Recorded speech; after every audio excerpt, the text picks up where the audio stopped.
વલસાડ નગરપાલિકાની બેધારી નીતિનો ઉત્તમ નમૂનો અત્યારે અમે તમને લાઈવ બતાવવા જઈ રહ્યા છે।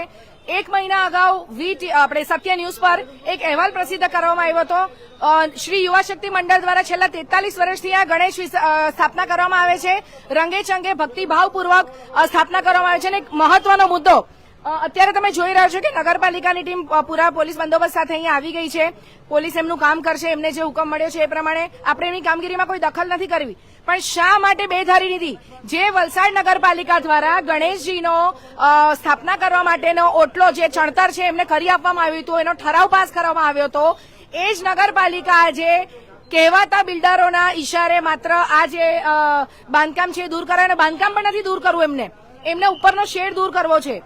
હવે શું કારણ છે આપણે એમની પાસેથી જાણીશું અને અત્યારે શ્રી યુવા શક્તિ મંડળના જે સભ્યો છે આપણી સાથે છે। બીજી એક મહત્વની વાત જણાવી દઉં કે શ્રી યુવા શક્તિ મંડળનો જે મંડપ અહીંયા છે એની આજુબાજુ જે કોમ્પ્લેક્સ આવેલા છે, હરિયાણ છે અને આ બાજુ બીજું બિલ્ડિંગ, બંને બિલ્ડિંગ ગેરકાયદેસર છે। 1 મહિના પહેલા સત્ય ન્યૂઝે એના પર અહેવાલ આપ્યો હતો। 5 દુકાનની પરમિશન અને 10 દુકાનો અહીંયા બાંધી ચૂકેલા છે। ફાયર એનઓસી નથી, નીચે પાણી ભરાય છે, પાણીના ડ્રેનેજની નિકાલની કોઈ વ્યવસ્થા નથી। આઈટીઆઈ કરેલી પૂરેપૂરી માહિતી અમારી પાસે છે અને અત્યારે આપણી સાથે યુવા શક્તિ મંડળના સભ્ય છે, એમની પાસેથી વાત જાણીશું। શું નામ છે તમારું? મારું નામ દેવાંગ લેનવાલા છે। દેવાંગભાઈ, જણાવશો 1 મહિના પહેલા આપણે જે અહેવાલ બનાવ્યો હતો, ઠરાવ નગરપાલિકા દ્વારા જ પાસ કરવામાં આવ્યો હતો અને આજે એ જ નગરપાલિકા અહીંયા દૂર કરવા આવી રહી છે, શું કેવું છે તમારું? કેવું એવું છે કે ચીફ ઓફિસર સાહેબને અમે રિક્વેસ્ટ કરી હતી કે અમે ગણપતિનો જે મહોત્સવ કરીએ છીએ, જે 1971માં અમને નગરપાલિકા તરફથી અમને જે જગ્યા ફાળવવામાં આવેલી 15x12ની, એ જગ્યા મુજબ અમે દર વર્ષે લગભગ આજથી 54 વર્ષ થયા આ મંડળને, અમારા વડીલો ગણપતિ મહોત્સવ કરતા આવેલા અને કરતા રહ્યા છે। હવે આ વર્ષે બાજુના બિલ્ડર દ્વારા, હરિયન સરોદના બિલ્ડર દ્વારા, અભિષેક મુઠ્ઠા અને જે દુકાનદારો છે એના દ્વારા અમને નગરપાલિકા તરફથી એક નોટિસ આપવામાં આવેલી કે આ તમારો મંડપ અમારા દુકાનની આગળ છે, અમને નડે છે અવર જવર માટે, તો તાત્કાલિક ધોરણે આ મંડપ દૂર કરવા માટે હાઈકોર્ટમાં લોકો રીટ પિટિશન 146 નંબરની રીટ પિટિશન દાખલ કરવામાં આવેલી। હાલમાં અમારો ગણપતિ મહોત્સવ સારી રીતે પતી ગયો છે। સીઓ સાહેબ તરફથી અમને 7 સહકાર મળ્યો હતો, પીઆઈ તરફથી અમને 7 સહકાર મળ્યો છે, પરંતુ ગણપતિ મહોત્સવને ગયા હજી 2 દિવસ થયા છે। અમે અમારી જે કાર્યવાહી છે એ પૂર્ણ કરી છે। નગરપાલિકાને જે અમે લેખિતમાં આપ્યું હતું કે અમે મંડળનો જે અમે મંડપ બાંધ્યો છે એ મંડપ અમે તાત્કાલિક ધોરણે દૂર કરીશું, તો અમે દૂર કર્યો છે। આવવા જવાની જગ્યા છે। હવે હાલમાં સીઓ સાહેબ ઉપરના પતરા જે અમારા મંડપના શેડ છે એ જે કાયમ માટે રહે છે એ દૂર કરવા માટે આવ્યા છે। તો મારી નગરપાલિકાના સીઓ સાહેબને એક જ વિનંતી છે કે જે ગેરકાયદેસર બાંધકામ જે છે એ પહેલા દૂર કરો, અમે જે કાયદેસરના જે અમારા જે પતરા છે એ રહેવા દો, પણ નગરપાલિકાના સીઓ સાહેબ માનતા નથી અને અત્યારે હાલમાં એ લોકો પોલીસ બંદોબસ્ત સાથે, અત્યારે નગરપાલિકાના જે ટ્રેક્ટરો અને પોલીસ બંદોબસ્ત સાથે અહીંયા નગરપાલિકાના સ્ટાફ સાથે અમારા પતરા ગેરકાયદેસર નથી, કાયદેસરના પતરા તોડવા માટે આવ્યા છે અને ગેરકાયદેસરનું જે બિલ્ડિંગ છે એ તોડવા માટે એ લોકો રાજી નથી। આ અમારું કેવું છે, તો અમે એ આગળ કાર્યવાહી તો અમે કરીએ જ છે, પણ અમારી જે વિનંતી છે એ પણ માન્ય રાખતા નથી। એટલે હવે આગળ શું થશે એ હાઈકોર્ટ નિર્ણય કરશે। જી, અન્ય આગેવાન છે શ્રી યુવા શક્તિ મંડળના, જેમણે વર્ષો પહેલા પણ એક મુવમેન્ટ ઉપાડી હતી, ત્યારે અમે જે એક રિપોર્ટ એમની સાથે બનાવ્યો હતો, રાજુભાઈ ડાંગરવાલા જે આપણી સાથે ઉપસ્થિત છે। અત્યારે હું જે ઉભી છું ને દર્શક મિત્રો, એ વલસાડની સૌથી જૂની ગંગલી ખાડી છે। જો આ શેડ ઇલીગલ હોય ને તો આ ખાડીની ઉપરનો આખો સ્લેબ જે અહીંયાથી શરૂ થાય છે મદનવડ સુધી પહોંચે છે, આખો સ્લેબ બી તૂટવો જ જોઈએ। રાજુભાઈ જોડે વધારે વાત કરીશું। રાજુભાઈ, સમગ્ર મામલે તમે શું કહેશો? જે બિલ્ડરે હાઈકોર્ટમાં રીટ પિટિશન દાખલ કરી છે એના હિસાબે યોગ્ય હશે, બાકી કોમન મેન અને આપણા બધાના હિસાબે હાવ ગેરકાયદેસર છે, કારણ કે એની કોઈ પણ પ્રોપર્ટીની અંદરમાં અમે લોકોએ દબાણ કરેલું નથી।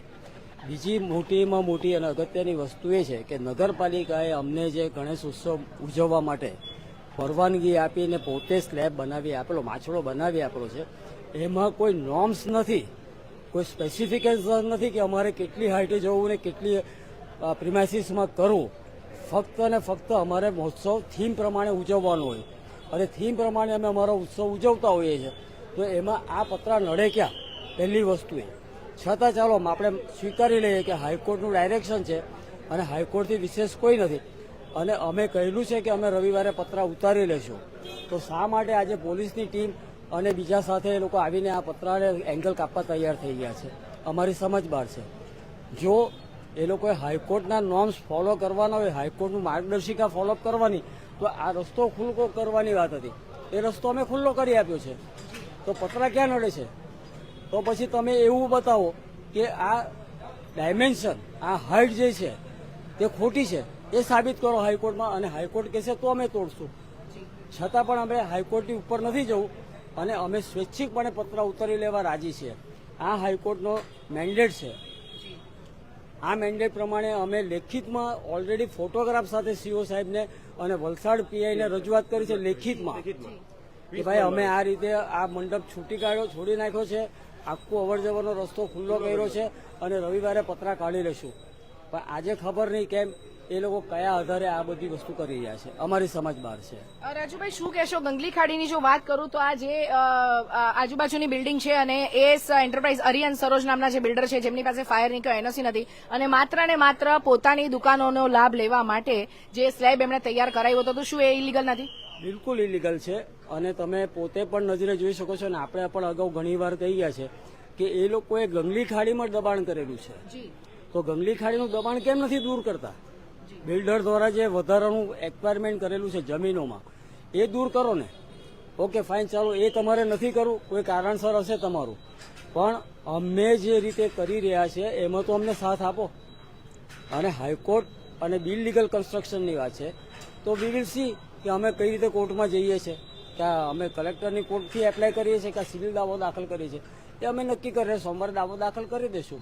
અને તમે કીધું છે કે રવિવાર સુધીમાં શેડ ને એવું તમે ઉતારી લેશો, તો બી આજે એ લોકો આવી ગયા. જબરદસ્તી અમને આ શેડ ઉતારવાની લોકો કામગીરી કરી રહ્યા છે એ આ તદ્દન ખોટી વાત છે. અમે લોકો સાથ સહકાર આપવા માટે તૈયાર જ છે. નગરપાલિકાને કે પોલીસ સ્ટાફને આજ સુધીમાં અમે લોકો એવું કંઈ કર્યું નથી. ગેરકાયદેસર અમે કોઈ કામ કૃત્ય કરતા નથી, કરશું પણ નહીં અને નગરપાલિકાના વિરુદ્ધ અમે જઈશું પણ નહીં. પણ નગરપાલિકા અમને સાથ સહકાર આપે એટલી અમારી ખાસ વિનંતી છે. અને સૌથી અગત્યની વસ્તુ એ છે કે હાઈકોર્ટે જે ડાયરેક્શન આપ્યું છે વલસાડ નગરપાલિકાના સીઓને કે 23 તારીખ સુધીમાં એમણે એ લોકોનો રિપોર્ટ મોકલવાનો છે. હાઈકોર્ટ નક્કી કરશે તે અમારે સ્વીકારશે. બાકી મેટર હાઈકોર્ટમાં ચાલે છે અને જે રીતે ચાલી રહી છે તે રીતે જે નિર્ણય આવશે તો અમે સ્વીકારી લઈશું.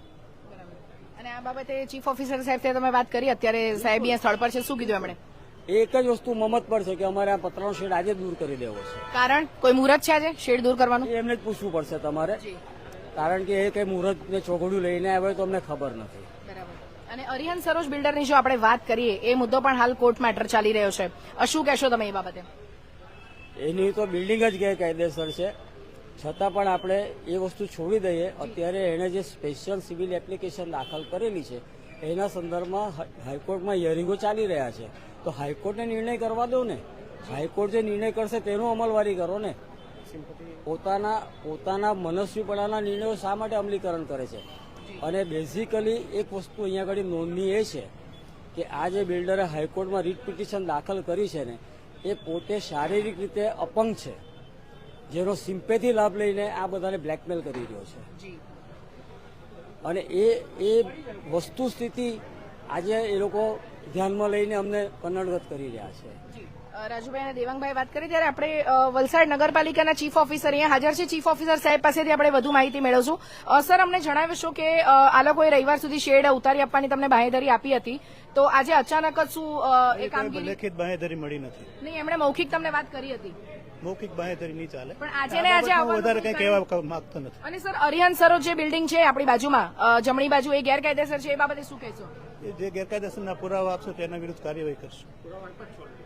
પુરાવા ઓલરેડી નગરપાલિકામાં સબમિટ છે, પણ ખબર નહીં શું કારણ છે. આ છે પુરાવા, આઈટીઆઈ કરીને મેળવેલા પુરાવા છે, વલસાડ નગરપાલિકાના છે. કદાચ નગરપાલિકાની ફાઇલમાં ખોવાઈ પણ ગયા હોય, જેમ ઘણી વખત બનતું હોય છે કે જેમ ઠરાવની કોપી એમની પાસે નહીં હતી અને મંડળ પાસે માંગવામાં આવી. ત્યારે દર્શક મિત્રો, અહીંયા પોલીસ આવી છે, પોલીસ એમનું કામ કરશે 100% ચોક્કસ જ. આપણે એમની કામગીરીમાં કોઈ બાધારૂપ બનશું નહીં, પરંતુ નગરપાલિકાના ચીફ ઓફિસરશ્રી પાસે અત્યારે કોઈ જવાબ નથી. અને છેલ્લા 53 વર્ષોથી જે રીતે આ લોકો કામગીરી કરતા આવ્યા છે, ગણેશજીની સ્થાપના કરતા હતા, તો એ અત્યારે અહીંયા રોકવામાં આવી રહી છે. ત્યારે આગામી દિવસોમાં શું ઉકેલ આવે છે આપણે જોવું રહ્યું. દિશા દેસાઈ, સત્ય ન્યૂઝ, વલસાડ.